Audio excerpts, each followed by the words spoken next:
We've been working tirelessly to provide help and support to those in need.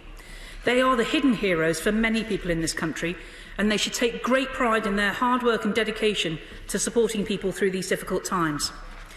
Since 16 March to the end of April, we have received over 1.8 million claims for universal credit, over 250,000 claims for job seekers allowance, and over 20,000 claims for employment support allowance.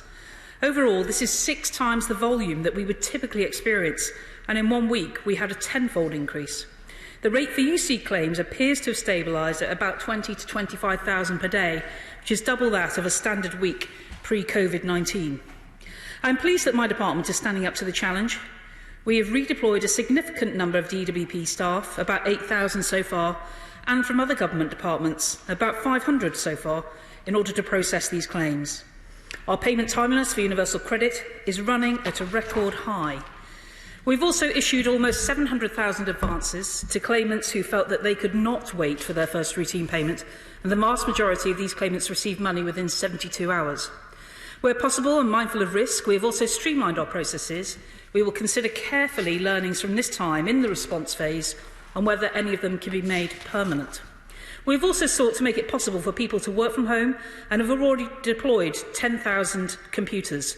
We are now at a level of deploying 750 new devices a day to enable working from home and added to the IT capacity for remote users.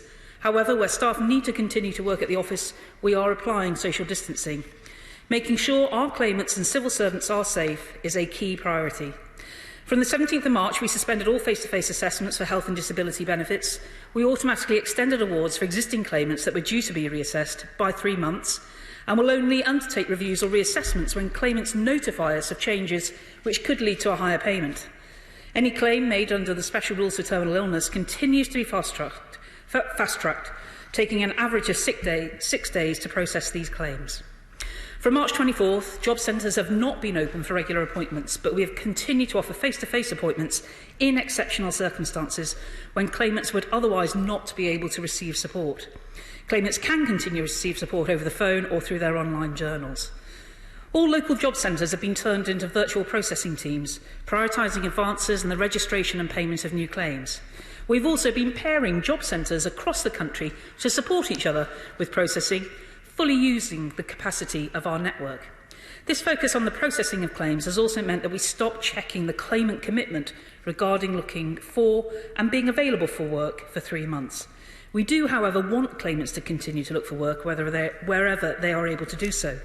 Ministers are working hard to ensure that existing vacancies can be accessed by people who have been made unemployed, and we will continue to support those people while they are waiting for the opportunity for work. We've created a new website to guide people. It's called jobhelp.dwp.gov.uk, and we have 58,200 vacancies advertised. While our IT systems worked, thanks to extensive work by the Universal Credit team, including our contractors, I know that some claimants experience significant delays in verifying their identity. Now, identity checks are crucial in reducing fraud risk, so we work closely with the Cabinet Office to substantially increase the capacity of the online Verify system, and average wait times are now below 5 minutes. Call volumes have also been extremely high, with over 2.2 million calls in 1 day at our peak. Recognising again the delays people are experiencing, or indeed not being able to get through at all, we turn this around with our Don't Call Us, We'll Call You campaign. A bolstered frontline team now proactively calls claimants when we need to check any information provided as part of the claim. This has been very successful in freeing up the capacity and reducing the time customers need to spend on the phone. Regarding other operations of the department, while we have redeployed staff, we have kept critical work ongoing in child maintenance and bereavement. We are monitoring our performance and will return staff to these areas if the response rate is unacceptable. On pensions, we have cancelled the pension levy increase, supported DC contributions through the job retention scheme, and worked with regulators to assist DB pensions and combat scams. I think it's worth reminding the House of our financial injection over £6.5 billion into the welfare system so it can act as a safety net for the poorest in society. We focused on changes that could be made quickly and would have significant positive impact. We have increased the standard rate of universal credit and working tax credit for the next 12 months by around £1,000 per year. We increased the local housing allowance rates for universal credit and housing benefit claimants so they now cover the lowest 30% of local rents.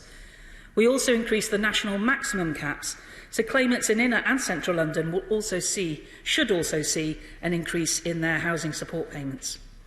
I've been made aware of an issue that some councils have not made that adjustment in housing benefit, and my department is communicating to them all this week. Furthermore, across England, we had already increased the discretionary housing payment by an extra £40 million for this financial year. The 1.7% benefit uplift was implemented in April, ending the benefits freeze, and the state pension rose by 3.9% as per the triple lock, reflecting last year's substantial rise in average earnings. We have also introduced regulations to ease access to benefits. We legislated to allow access to employment support allowance from day one of the claim. We relaxed the minimum income floor so that the self-employed can access universal credit more readily. We've also made it easier to access ESA by launching our ESA portal for online applications. We legislated to ensure employees had statutory sick pay available from day one of sickness or self-isolation due to COVID-19. And I should remind the House that statutory sick pay is the legal minimum. We will continue to look at issues that arise, like we are ensuring that maternity pay is based on the standard pay, not furlough pay levels, and see what we can do quickly and straightforwardly to fix either unintended consequences or unforeseen issues, but it is not my intention to change the fundamental principles or application of universal credit. A significant project we have undertaken is to support MHCLG and the National Shielding Service by establishing the Outbound Contact Centre. Furthermore, we use this contact sector to proactively contact our most vulnerable customers who receive their benefits or pensions solely through post office card accounts. I want to thank the Post Office in helping us support this group of customers, and we've been able to provide contact-free cash payments by Royal Mail Special Delivery. And we were also able to signpost people to extra support from their local council. I can also inform the House today that DWP will stop any new benefit and pension claimants from using the Post Office card account from the 11th of May as we prepare for the end of this contract. Uptake of accounts in the last year has been exceptionally low, but in any event, given that the vast majority of people using Pocket we believe already have a bank account, the cost of the contract is poor value for taxpayers. Current customers who currently receive payment through a Post Office card account will see no change and will continue to receive payments into their accounts for the remainder of the contract period. We can use the HMG payment exception service for people who cannot access any bank account. I also want to thank the Health and Safety Executive for their work on COVID-19, which is an arm's-length body for Great Britain and is sponsored by my department. They have been doing crucial work with the Department for Business, Energy and Industrial Strategy and Public Health England to provide guidelines for employers to adhere to once restrictions can begin to be eased. The HSE is working hard, along with local authorities, to enable work to continue safely in the sectors for which they are responsible. They have developed practical guidance on enforcing the law where workers are being exposed to unnecessary risk. In conclusion, Mr Speaker, my department is standing up to the challenge of unprecedented demand for our services, and we are getting support to those who need it. We will continue to work across government to help the nation get through this health emergency, and I commend this statement to the House. I now call Jonathan Reynolds, who has 5 minutes. Jonathan Reynolds. Thank you, Mr Speaker. Can I thank the Secretary of State for advance notice of this statement today, and can I add my thanks to the dedicated frontline staff of the Department for Work and Pensions for everything they have done and are doing during this crisis to make sure we can process the unprecedented volume of claims that have been made. I also want to make clear that I welcome the measures the Secretary of State has announced so far. The social security system we had going into this crisis was a safety net with too many holes in it, and it is good that the government themselves have recognised this. The questions I have for the Secretary of State today are about how we can widen this net so that everyone who needs support gets it, and about the steps that will need to be taken as we move from response to recovery. Firstly, the government have significantly increased universal credit. People on legacy benefits, such as job seekers allowance and employment support allowance, have not seen a corresponding increase in their benefit. Over 100 charities have pointed out that this discriminates against disabled people in particular. When will these benefits be uprated? Secondly, there are now 100,000 families who won't be able to receive this increase because they are still limited by the benefit cap. The government say the benefit cap exists to force people to work more hours or move to cheaper housing, both of which are nearly impossible during the crisis. Almost every organisation, from the Institute of Fiscal Studies to the Resolution Foundation to the Child Poverty Action Group, believes it should be temporarily suspended. Does the Secretary of State? Thirdly, anyone who has been saving for a housing deposit or for a rainy day or for a substantial item could find themselves ineligible for universal credit because of those savings. Those people paid into the system when they were in work. Shouldn't it be there for them now? I don't believe we should punish these savers, and I believe these saving limits should also be suspended. Fourthly, the government says the two-child limit exists, so people supported by Social Security have to make the same family choices as those who aren't. But this crisis shows how absurd that claim is. People 3 years ago could not have been expected to make family choices based on the likelihood of a global pandemic shutting down our economy. The government have suspended sanctions during the crisis, but the two-child limit is effectively an 18-year sanction on the third and fourth child in a family, and surely it should go too. Fifthly, and finally, those people who are eligible for support from universal credit will still have to wait 5 weeks for their money or take an advance that will then be deducted from future payments. But what many people don't appreciate is if you claim universal credit before you received your final salary payment, income means you have entitlement for your first month and effectively could have to wait as long as 9 weeks for any payment. Since introduced, the 5-week wait has been the single biggest driver of housing arrears, short-term debt, and food bank use in the country. It should not exist at all, but in the crisis, it is particularly egregious and it simply must go. Could I also raise a very specific issue with the Secretary of State? It has come to light that the universal credit regulations treat maternity allowance, which is received by mainly low-paid women, as unearned income, but statutory maternity pay as earnings, which are disregarded by the work allowance. And this could result in a low-paid pregnant woman being as much as £4,000 a year worse off. Why is this, and will it change? Turning to preparations for the recovery, can I ask the Secretary of State, as the Cabinet Minister responsible for the Health and Safety Executive, what conversations she has had with them about the process by which workplaces will be made safe when people are asked to return to work? When the lockdown began, most MPs were inundated with questions from constituents still in work, asking if their workplace sounded safe. Now that simply won't do for when lockdown ends. There must be a clear process agreed by the workforce and management, not least because to fail to do so would likely result in significant litigation. Finally, Mr. Speaker, this crisis has confirmed terms what the UK's unequal and unfair labour market really means. While some people have been able to work from home on full pay, others have faced having to go into work and risk their health, or have lost their jobs through no fault of their own and will receive social security or sick pay set at just a fifth of the UK's weekly median income. For the 4 million British children growing up in poverty, living in poor accommodation and perhaps without the internet connections many of us take for granted, the lockdown will have a severe impact on their well-being. Many have likened our response to coronavirus to fighting a war. If that is true, then the aftermath should be equally so, with a renewed national effort to fight the inequality, poverty and insecurity that should have no place in this country at any time. Thank you, Mr. Speaker. Secretary of State.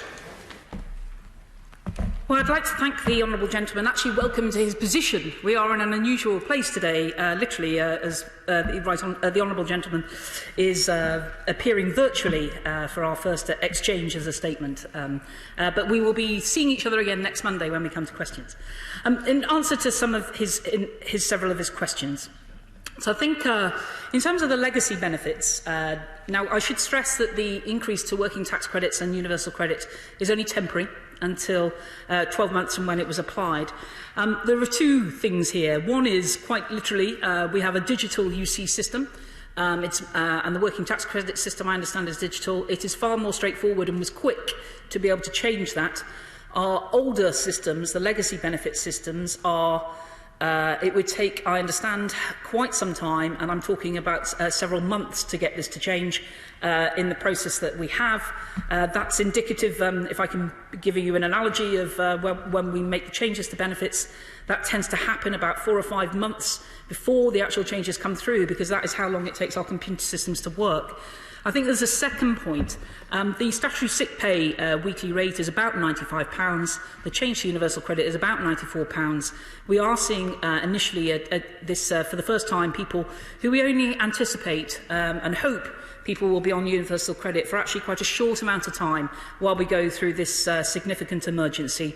And to that end, it was, as I point out, straightforward to change that. Now, there are other benefits people or other things that people would benefit from, and that would include some of the work that we've been doing on things like mortgage holidays, also stopping evictions happening from people who are renting due to issues connected to COVID-19, as well as things like people who are on prepayment for electricity. Again, no utility supplier is going to restrict any supply due to issues at this time.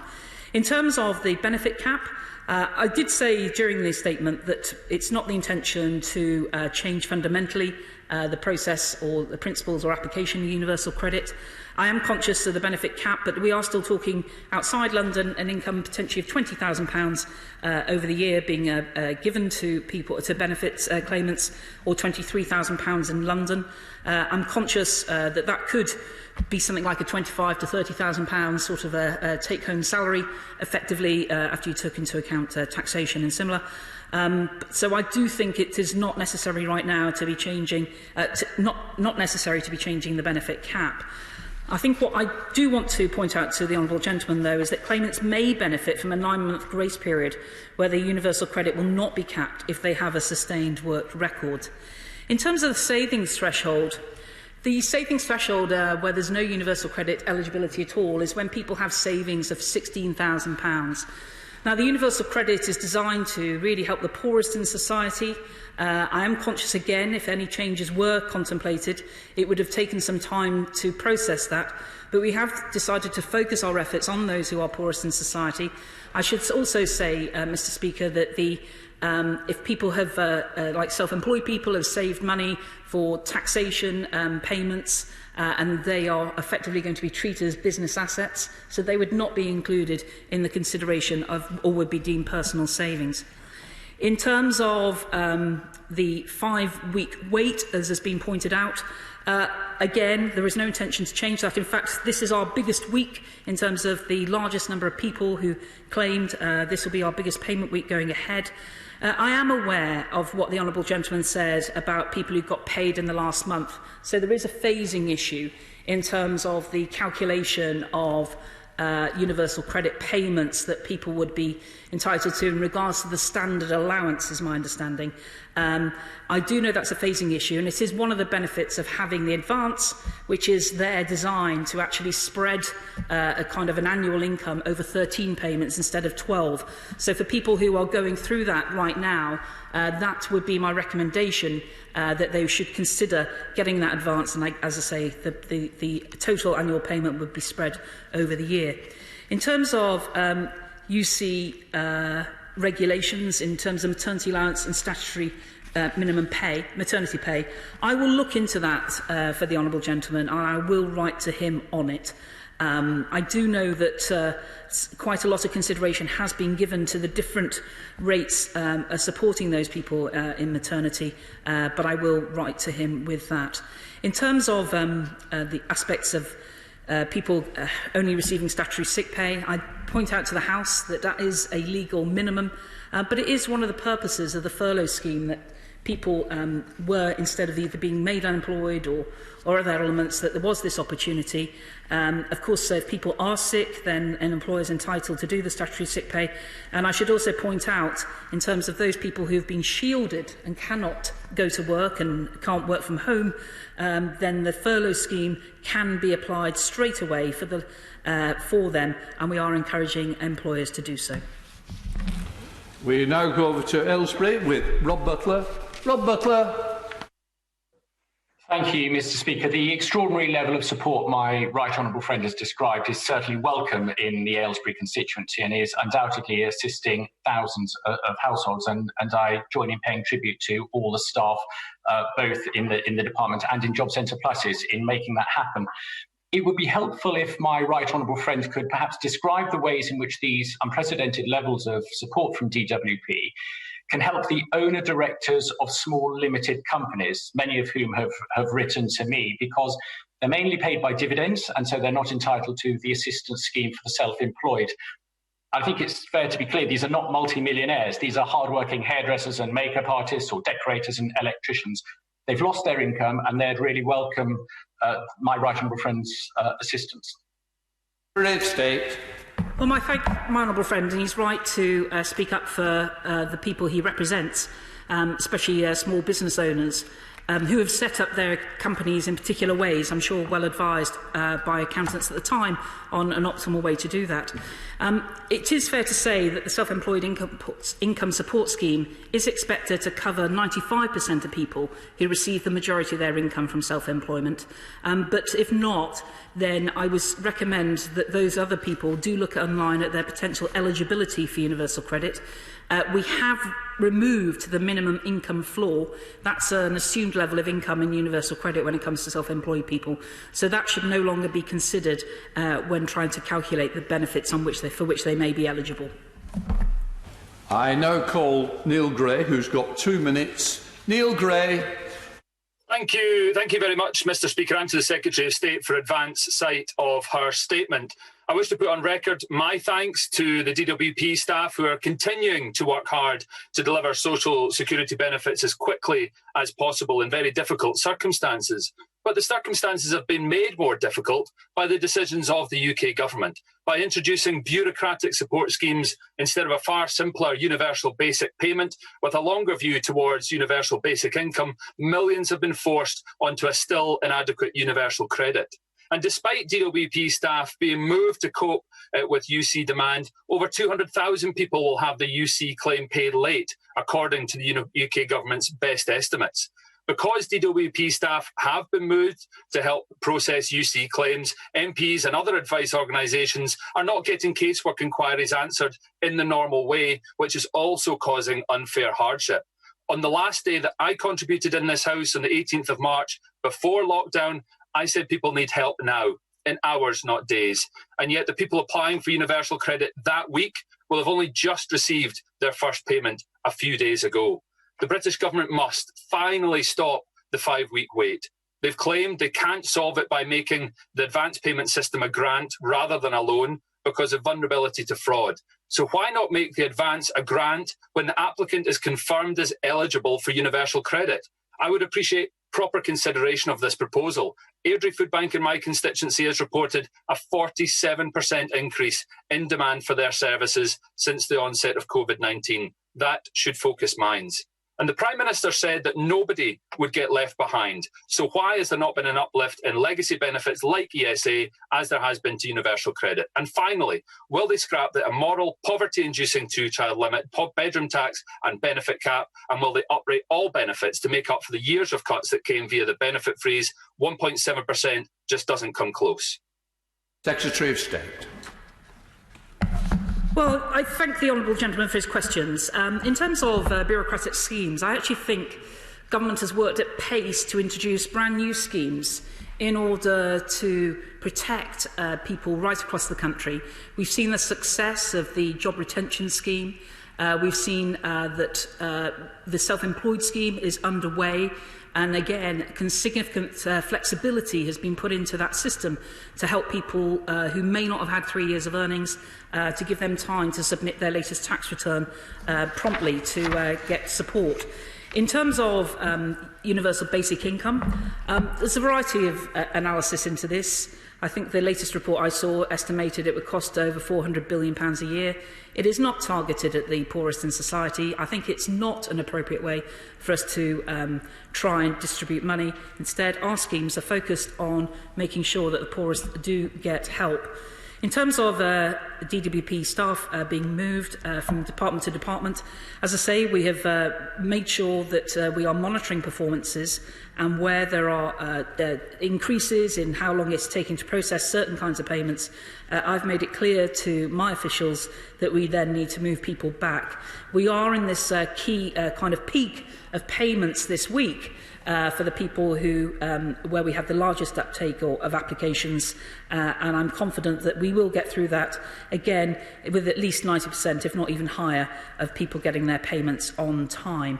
In terms of, I've already answered the question about the legacy benefits, why they haven't increased.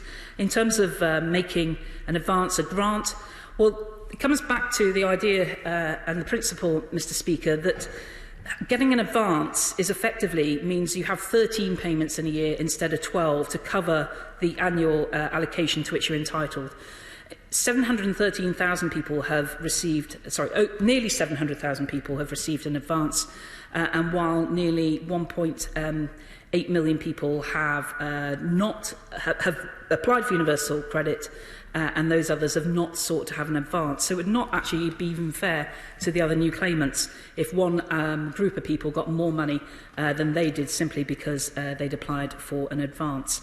In terms of increase in food banks, I am aware of the extensive work that is going across government. In fact, my honourable friend from Colchester is involved in a task force about helping vulnerable people.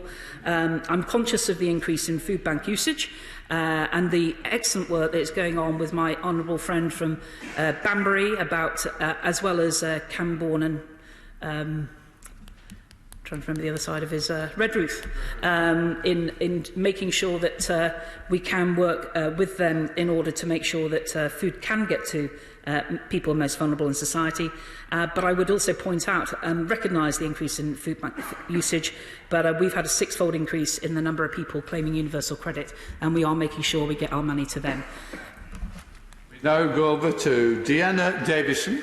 Deanna Davison. Thank you, Mr. Speaker, and may I thank the Secretary of State for her statement and join my colleagues in paying tribute to the excellent DWP staff who've been working, unprecedented hours really to try and help get the support to people in our country that need it. But this impact of coronavirus means that more people in Bishop Auckland and right across the country have been applying for universal credit. So what steps is my right honourable friend taking to ensure that new claimants in Bishop Auckland and beyond receive their first payment swiftly? Well, to my honourable friend, the UC approach remains the same. We make an assessment of people's incomes, and for those people who are already on universal credit, they will have seen when their income fell substantially that their universal credit payment would have increased as a result of that. So it is working for new claimants. Again, once they've got through that initial claim, which is straightforward, I appreciate there were difficulties early on in getting online verification, identity verification, but the process should be very smooth now. And for those people who have not got, cannot make ends meet, then the advance option is there and people can get that money very quickly. We now go over to Stephen Timms. Stephen Timms. Thank you, Mr. Speaker. I join the Secretary of State and others in commending the Department staff for handling the recent surge. I also welcome higher universal credit, working tax credit, local housing allowance. And it sounds from her earlier answer as if the Secretary of State agrees that job seekers allowance and employment and support allowance should have been increased as well. It's unfair that they haven't been. The unchanged benefit cap is now blocking increased support, which the government has decided people should receive. It's having a particular effect in London. It could be increased. So will the government now be more consistent in supporting people's extra costs during this crisis? Secretary of State. Well, I should point out to the right honourable gentleman and that in terms of trying to make a short-term increase, this was gone through with the Treasury on how we could do this quickly, and the quickest ways were to increase the local housing allowance and also universal credit rather than other benefits, as I've referred to. In terms of the situation in London, I'm conscious that aspects of housing benefit regulations did go through a month ago, but not all councils have applied them.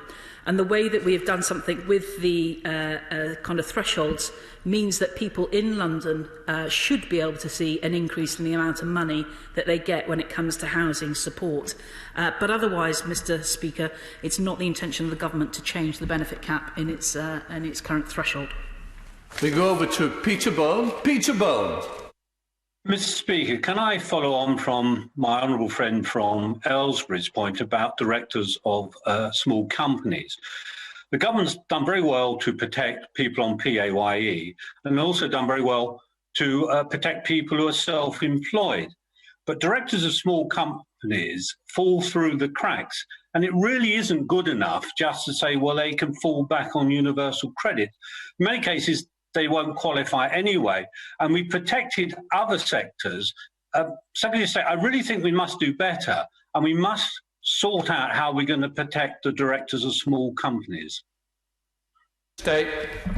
Well, I think to my honourable friend, who will know, having been an accountant, that there will be a variety of people who receive dividends potentially from a company, and it's not currently possible for the HMRC to know whether somebody has given this themselves in lieu of a salary or whether it's a payment to an investor. So it's a different situation where people have chosen to finance their income from the business in that way, and he'll be aware that, I think I'm right in saying, the rate of tax on paying dividends is 7.5% once you go above the dividends allowance. So there is quite a difference in how people who would do a self-employed through a normal PAY scheme would again pay aspects of national insurance and tax directly. So I think that the Treasury, in devising the scheme, has sought to try and identify as many people as possible it could help, and by achieving that with 95% of self-employed people, I think that's a pretty good outcome. Stephen Farry. Thank you, Mr. Speaker. There is a growing support for a recovery universal basic income, and it is being considered in other parts of the world. And I would dispute what the Secretary of State has already said around the costings, and stress to her as well that this can be supported through wider changes to the taxation system. So given the current cliff edge on the job retention scheme, the danger of mass redundancies, pressures on universal credit, plus the need to inject spending into the economy to kickstart recovery, will the Secretary of State at least urgently work with the Treasury to explore this option? No, I won't, Mr. Speaker. I've already set out why I don't think universal basic income is the right approach. However, my honourable friend is a member for Northern Ireland. He'll be aware that welfare is actually transferred to Northern Ireland. So if he wanted to lobby the executive there, they might be able to devise a scheme that they think is more appropriate locally. Chris Grayling, going over to Chris Grayling. Thank you, Mr. Speaker. Could I also join in thanking all the staff at the DWP and indeed the Secretary of State and her team, and particularly the staff at Epsom Job Centre, for dealing with the current crisis as effectively as they have. Could I ask my right honourable friend to look again at the issue of local housing allowance for the areas immediately outside London? There are some anomalies, particularly affecting my own constituency in Epsom Newell, and of course there will be a greater need for housing support.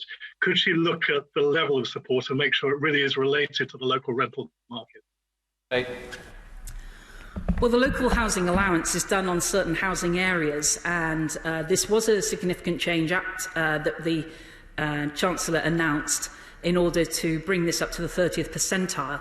What I would say to my right honourable friend is that councils across the country have been receiving discretionary housing payments. This is separate to the hardship fund, Mr. Speaker. This was ongoing, and we added £40 million to that for this financial year prior to this situation. So I would encourage anybody who is still struggling in his local area to go directly to the council for some support. We go over to Barbara Keeley. Barbara Keeley. Thank you, Mr. Speaker. During this crisis, the government has rightly stopped recovering overpayments from universal credit recipients, but they are still deducting money from those who were given an advance payment. We need the 5-week wait to be scrapped so that people don't need advance payments. But can the Secretary of State also confirm today that the government will defer any recovery of advance payments until after this crisis has passed? State. Well, the way that advance payments are recovered, Mr. Speaker, is by, as I say, treating this in effect as a phasing issue so that people have 13 payments every year instead of 12. So as a consequence, elements will be removed from the following 12 payments so that the annual total would be the same. We're going over to Owen Patterson. Owen Patterson. Thank you, Mr. Speaker. Can I begin by heartily congratulating the Secretary of State and all the staff of the DWP for the astonishing achievement of handling 1.8 million applicants for universal credit and clearing 1 million. Could I just draw her attention to those people, many of them self-employed, who were on working tax credits and were encouraged by the government to apply for universal credit, not knowing that the moment they applied for universal credit, they automatically lost, by law, working tax credit. They now find, some of them, that because they've been prudent, they'd set aside money for pensions, they had savings, that they don't qualify under current rules for universal credit, and they can't go back and claim for the working tax credit. Now, I've had letters from her department talking about new style employment support allowance and the new self-employment income support scheme, which are very welcome. Could she go back to those people and make it clear that they have the right to apply for these? Because many of them are not accustomed to dealing with the benefit system, and they only went through this process under government encouragement. Dave. So first of all, I'd like to thank my honourable friend for praising staff at the DWP, and he's right to do so, and I thank him for that. I'm very aware of the issue he's bringing to my attention, and I am actively looking at that particular scenario where people, not realising some of the eligibility rules, have then made the application and are no longer effectively going to receive working tax credits. I cannot give an answer to my honourable friend or the House today, but I can assure him I'm looking very carefully into what potential changes we could do to address that situation. And I've already asked for the website to be updated so people are crystal clear when they apply. We go over to Weir Hobhouse. Weir Hobhouse. Thank you, Mr. Speaker, and may I also thank the staff of the DWP for their very hard work. Mr. Speaker, the hospitality, arts and tourism sector, which are vital industries in my constituency in Bath, will not recover overnight, even when the restrictions are lifted. Many of my constituents will have no options but to go on universal credit with no job prospects anytime soon. Does the Minister think, and she has been even referring company directors for their eligibility of the universal credit, does she think that the current universal credit allowance of just under £5,000 per year for the over 25s is enough to live a dignified life on? Dave. Well, thank you, Mr. Speaker. In regards to the hospitality and tourism sector, she'll be aware of the generous approach taken by the government in regards to whether it be grants, the furlough scheme, as well as other reliefs that are being applied. In terms of the figure that she quotes, that is solely the standard allowance, Mr. Speaker. There are other elements of universal credit for which people may be entitled, whether they have children, whether they have housing costs. So it is the rolling up of 6 benefits into one. She only focuses on one, and that equates currently to about £95 per week, and I think £94 per week, and I think that is a reasonable assumption, regardless of all the other costs. Disregarding the other costs. Stuart Anderson. Stuart Anderson. Thank you, Mr. Speaker. I do recognise the exceptional work that the DWP is doing at this time, but I also want to applaud the work everybody in Wolverhampton is doing, from following the government guidance to caring for loved ones. What plans does my right honourable friend have to provide support for people who have informal carers who are having to shield themselves during the COVID pandemic? Well, my honourable friend is right to praise people who've been undertaking this role. My department has introduced 2 important temporary measures to recognise changes to caring during the current emergency. First of all, unpaid carers will be able to continue to claim carers allowance if they have a temporary break in caring because they or the person they care for gets coronavirus or have to isolate because of it. And also, we've made sure that rather than just more traditional forms of care, that providing emotional support to a disabled person will also now count towards the carers allowance threshold of 35 hours of care a week. And this recognises that the nature of caring might have to change during the current emergency. We now go over to a virtual Jim Shannon. Jim Shannon. Thank you, Mr. Speaker. It's always a pleasure to ask a question. Can I thank the Minister in particular for all her energy and commitment and responses to the questions so far, and also thank the DWP staff across the United Kingdom of Great Britain and Northern Ireland, but particularly Strangford, who have done a whole lot to help people.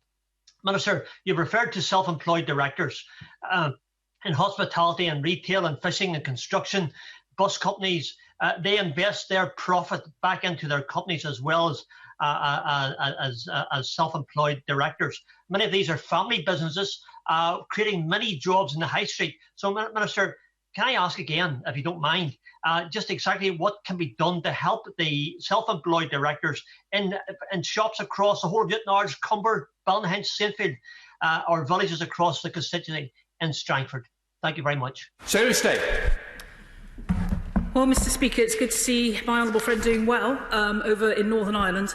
I do want to stress again that the scheme that was established by the Treasury will cover about 95% of people who receive the majority of their income from self-employment.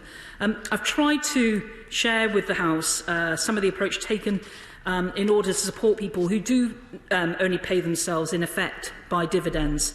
That, as I pointed out to the House earlier, is a small percentage of people who get the majority of their income that way, and which in effect they only pay 7.5% tax.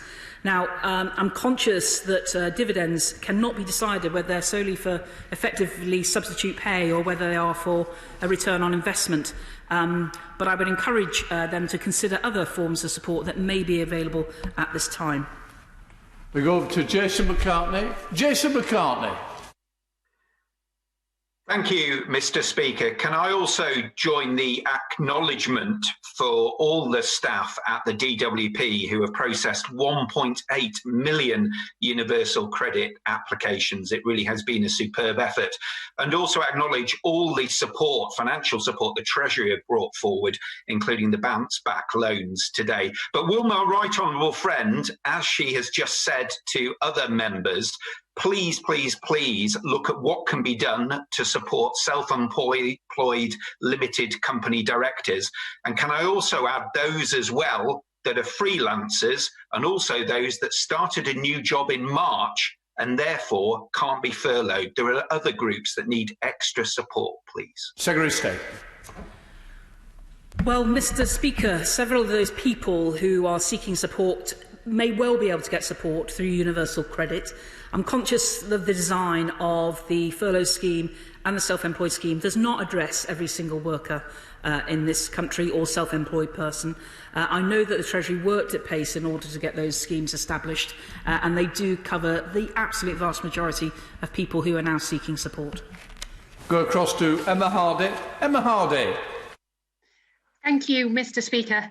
Last week I was contacted by a constituent who has a heart condition. He's also immobile because of a problem with his spine, and he's had a liver transplant. He applied for PIP in October 2019 and has still not had a reply. When I contacted the DWP, I was told that because of COVID-19, there would be delays in responding to me. But as I said, this application was from October. Now, I'm sure the Minister agrees that this is unacceptable. So what is she actually going to do to ensure that benefits are processed on a reasonable timeframe? Secretary of State. Well, in light of what's been happening, we have tried to streamline the process, so I don't know the details of the individual case to which the Honourable Lady refers, and I'm sure that my Honourable friend, the Minister, would be happy to look into that detailed situation. So I don't know if no assessment had been made at all, or if it was a case of the outcome was being contested. But I do want to make sure that we are not ignoring situations and new claims are still being processed. But I accept that there may be people who we need to follow up on, and I'd be happy for my honourable friend to do that on her behalf. Go across to Laura Trott. Laura Trott. Thank you, Mr. Speaker.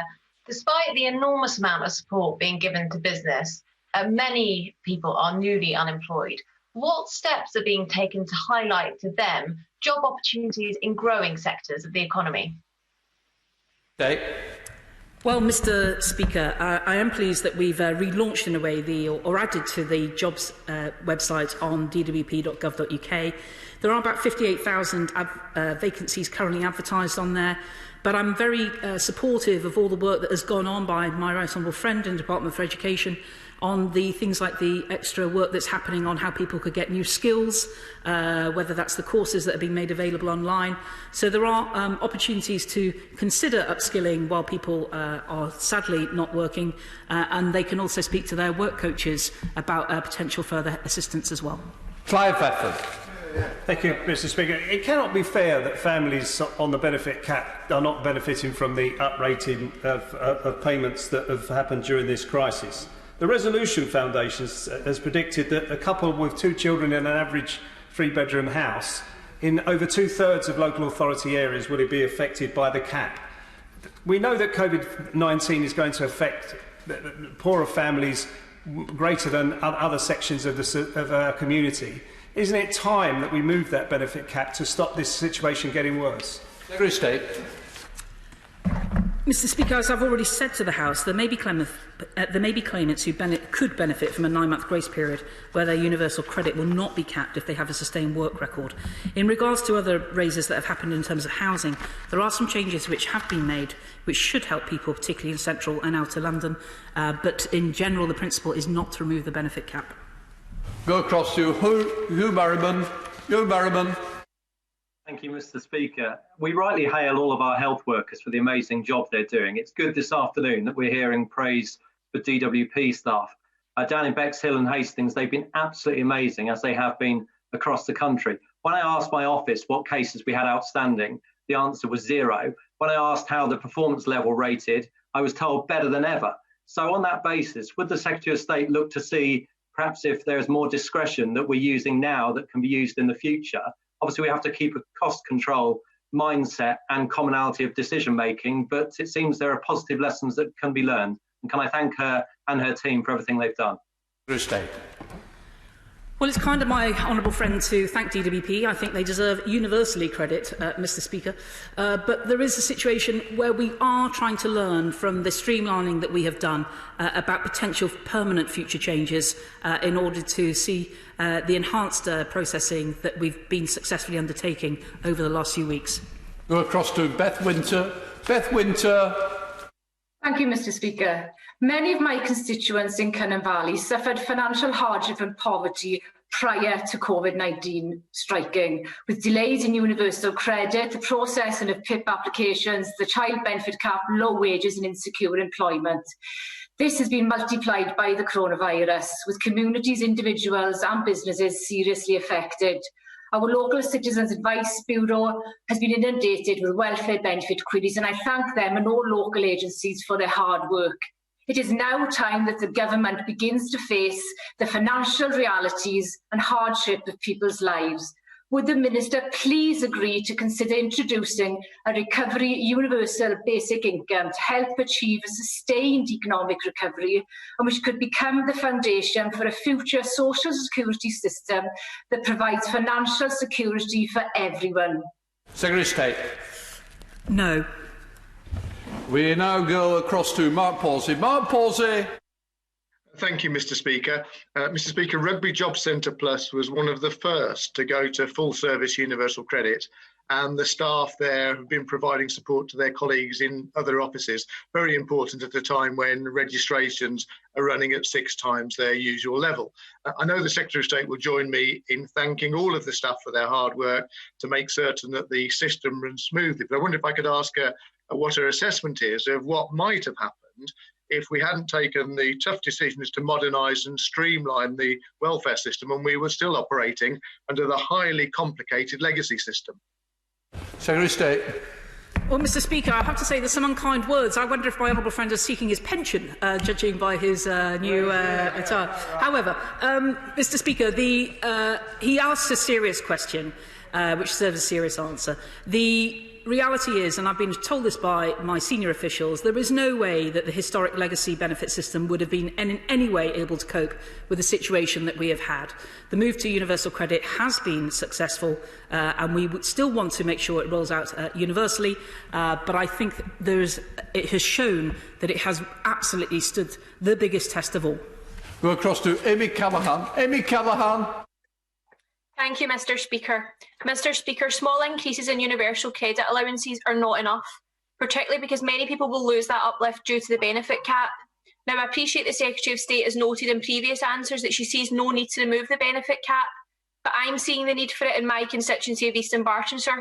So will she review this decision and finally lift the benefit cap so people will actually receive the temporary increase in support they so desperately need? Secretary of State. We will not be changing the benefit cap. We go across to Gary Sambrook. Gary Sambrook. Thank you, Mr. Speaker. Can I thank the Secretary of State for visiting with me back in March the Longbridge Job Centre. We both saw firsthand that work coaches do a fantastic job supporting people into employment, but their ability to meet with people in person has quite rightly been restricted due to the lockdown. Can my right honourable friend update the House on the support being given to work coaches so that they continue to provide the support to claimants despite these restrictions? Secretary of State. Well, Mr. Speaker, the work coaches, a lot have been deployed into almost acting as processing the claims as well as the relationship with claimants. Both these things are critical to make sure that the 1.8 million people can get paid on time, and they deserve tribute to that. I think as we get over this peak, we'll be able to start to see some other work that work coaches will resume with their claimants. Jessica Morden. Thank you, Mr. Speaker. There have been over 82,000 new claims for universal credit in Wales, which is unprecedented, and I echo the thanks to DWP staff. But some still are struggling to get support with their new claims, like the constituent who couldn't get through on the phone and walked 45 minutes to get help as she can't afford internet access. So can I urge the Minister to do more to make it much easier to access support with new claims, including ending the 5-week wait? Secretary of State. Well, Mr. Speaker, we're not intending to end the 5-week wait, and that's where advances can come in to help. The Honourable Lady is right to point out the difficulties people had with telephony. We've turned that system around, so now it should be more straightforward as DWP calls claimants rather than the other way around. Harriet Baldwin. Going over to Harriet Baldwin. Thank you, Mr. Speaker, and can I join with colleagues in thanking the staff of the DWP and in particular those in West Worcestershire who've worked so hard throughout this crisis. She's been asked a number of times about the universal basic income and has resolutely rejected it.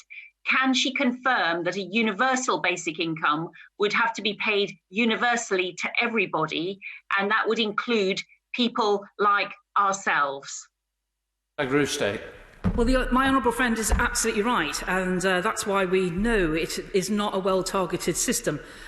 So that is why we will continue to say that is not the approach that this government will take. And can I just add a belated happy birthday to my honourable friend who turned a significant age at the weekend. We go across to Emma Lewell-Buck. Emma Lewell-Buck. Thank you very much, Mr. Speaker. Recently, the Secretary of State said that she was confident the system was working. Prior to this pandemic, over 8 million people struggled to access food. Now, a further 8 million households with children have lost their income. With food banks reporting increased footfall of over 100%, can she please explain what possible grounds she had for this misplaced confidence and her continued justification for the 5-week wait for universal credit, two-child policy and the benefit cap? Secretary of State. Well, the fundamentals of the universal credit do not change, and the reason why there is an assessment period is to understand people's general incomes and make a basis from that. But this is where the advances come into help for people who cannot make ends meet in between. As I say, fewer than half of people who have applied for universal credit have also wanted an advance. I think that shows that, given that we're getting the vast majority of that money to people within 3 days, that the system is flexible enough to help those who need it most.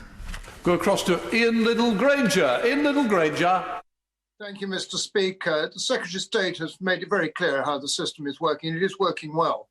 But I wonder if the Secretary of State could take a chance to perhaps address some of the issues with self-employed people who are still waiting for money from the announcement, and perhaps reiterate some of the rules and also the way they're going to be paid over the next few months. I think it would be useful and helpful to let people understand just what the government is doing to make sure they are looked after and paid for the long term. State. Well, my honourable friend will be aware that 80% of people's profits are going to be reimbursed to self-employed people through the form of a grant. I know that the system was going to take some time to deliver. My understanding is that payments will start to be paid within a month, but in the meantime, there may be people who are currently self-employed who could seek support from Universal Credit in between. We go across to Anne McLaughlin. Anne McLaughlin. Mr Speaker, I was horrified to discover that contrary to the announcement that PIP recipients would be entitled to a 3-month extension, my constituent, a lone parent with severe mental health problems, will not be. Why? Because as the PIP hotline confirmed to my caseworker, if your award was decided by a tribunal, in other words, if you were forced to fight the DWP for that lifeline, that entitlement, you will again be treated differently to all other PIP recipients, and the 3-month safeguard won't apply to you. Can this seriously be true? And if so, why? Secretary of State. Well, as I set out, Mr Speaker, for people who were due to have a reassessment, that is where the situation would arise where we were going to extend the award automatically by just 3 months. People who are in a tribunal process are those who have challenged the decisions and therefore the question of what award they have received will be the one that is under debate and review. We go across to Christian Wakeford. Christian Wakeford. Thank you, Mr Speaker. We know that coronavirus has seen the loss of loved ones in many families across the UK. Can my right honourable friend tell me what steps are being taken to ensure widows, widowers and their families are being supported, and what improvements are being made to bereavement benefits for widows and widowers? Secretary of State. Well, bereavement support payments does support working age people who lose a spouse or civil partner after the 6th of April 2017 by contributing to the more immediate additional costs associated with bereavement. And people without children get an initial payment of £2,500 and 18 subsequently monthly payments of £100. Those with children receive an initial payment of £3,500 and 18 subsequent payments of £350. Bereavement support payment is not taxable, and the least well off will gain the most as they receive the payment in full alongside any other benefit entitlements. Go across to Dan Jarvis. Dan Jarvis. Thank you, Mr Speaker. Mental and physical health conditions should not be a barrier to finding work, and that's why, working with the Department for Work and Pensions, we launched Working Win, an employment programme that has now helped 3,000 people across South Yorkshire. So can I ask the Secretary of State if she recognises the value of programmes like Working Win, and will she commit to providing funding to support our most vulnerable workers through the COVID-19 crisis? Secretary of State. Well, Mr Speaker, the Department supports a number of different schemes around the country. I'm not aware of the one to which the Honourable Gentleman specifically refers. These will continue, I'm sure, to be supported more broadly, but each and every one will be evaluated because we need to make sure that the money that we do have has the best reach, and I'm sure that he will continue to lobby for that case in South Yorkshire. Go across to Anthony Higginbottom in Lancashire. Anthony Higginbottom. Thank you, Mr Speaker. It's clear that there remains confusion about who can and cannot go to work, and I receive questions every day about whether any given company is essential, and if it isn't, whether it should be closed. Could I therefore ask my right honourable friend what steps she is taking to make the current guidance clear and any future guidance, and make a suggestion that some kind of public information campaign is considered? State. Well, my honourable friend is right to raise this. Our communication has been very effective about staying at home, but we've also said from the very start that people should try to work from home, but if they cannot, then they should go to work or are able to go to work. But further advice will be coming from government in the coming weeks to employers and trade unions on how to make workplaces safer. We have set out how work must be done in the workplace, including tailored advice for different scenarios, as an example of how social distancing and other measures might be implemented by employers to help protect their workforce and customers. And we continue to learn from each other, including in this House. We go across to Dr. Rupa Hurt. Dr. Rupa Hurt. Thank you, Mr Speaker. I'm pleased to hear that the Minister is fixing some of the glitches in universal credit, a system that many of us thought up to now was woefully inadequate. And we do have what will be maybe the biggest unemployment increase since the 30s on the way. But can I ask her to consider it in the round and do two small things to relax the savings threshold, because many people losing their businesses are finding that prohibitive. And also, could she replenish some of our reservoirs for housing, discretionary housing payments in Ealing, because at a time when a housing crisis was already underway in Ealing, Acton and Chiswick. It is only getting worse. So in terms of the question about self-employed, where people have assets that could be, say, savings set aside for paying tax or similar, then I think that they need to be checked carefully and go through that as they make their claim, because these will not be considered as being part of savings in regard to the £16,000 threshold. In terms of housing, we have increased the LHA, and I'm sure that the discretionary housing payments have gone to Ealing Council, and it is open for councils to come back to central government if they would like this to be raised substantially. Go across to Mark Harper. Mark Harper. Thank you very much, Mr. Speaker. It's very clear from what the Secretary of State said, both in her statement and in answers to questions from other members, that universal credit has been much more effective at scaling up to deal with the unprecedented level of claims arising from the coronavirus pandemic. So, and I know from my own constituency experience, we get half the number of problems than we did with the legacy benefit. So can I use this opportunity to thank all of her staff, including those in my own constituency who delivered universal credit, and may they continue to do so. I thank my honourable friend for that. He is right. The old system would not have coped with what universal credit has actually stood up and helped over 1.8 million people making that claim. Go across to Kate Ossamont. Kate Ossamont. Thank you for calling me to speak today, Mr. Speaker. May I remind the House that back in March, when I wrote to the Secretary of State asking what emergency measures were in place to allow the department to cope with the increase in new universal credit claims, I was told back then, and the Secretary of State has repeated today, that her department would be redeploying staff and reviewing priority of work. But I'm afraid to say that months into this crisis, I still have constituents being told the waiting time is 8 hours when calling the claim line. As a result, many are being forced to use food banks for the first time.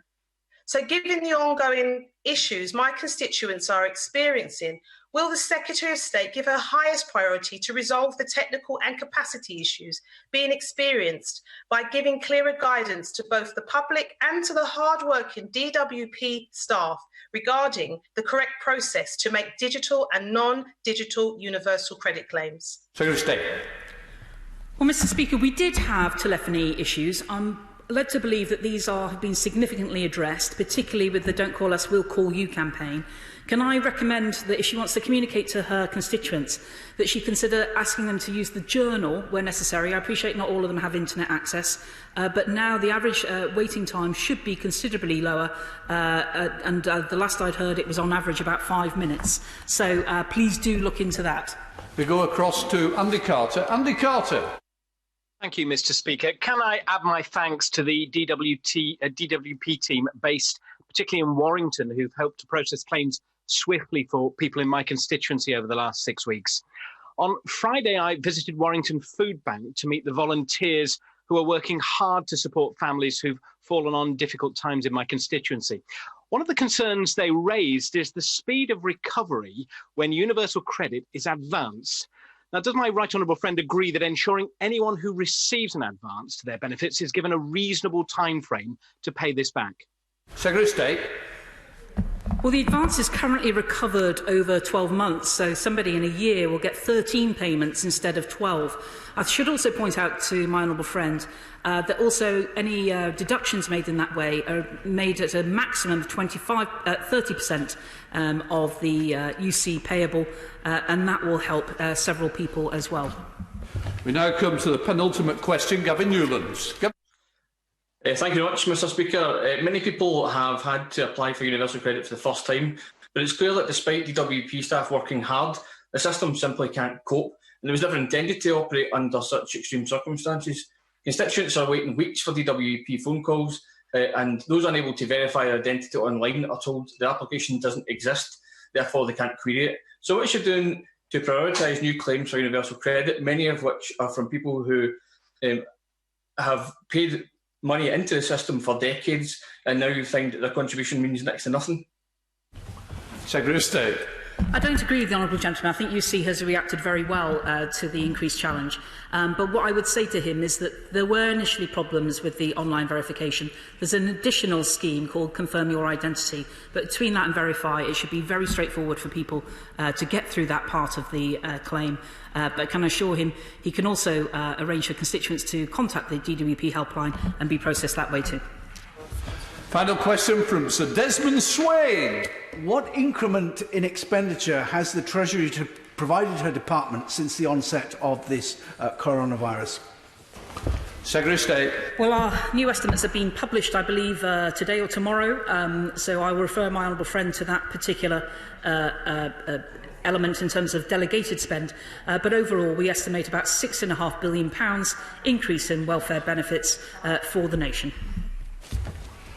I suspend the House for 30 minutes. 5:06 p.m. It may be helpful to tell the House I propose to continue with 30-minute suspension from now, but may review the timings in the future. Order, order. Thank you, everybody.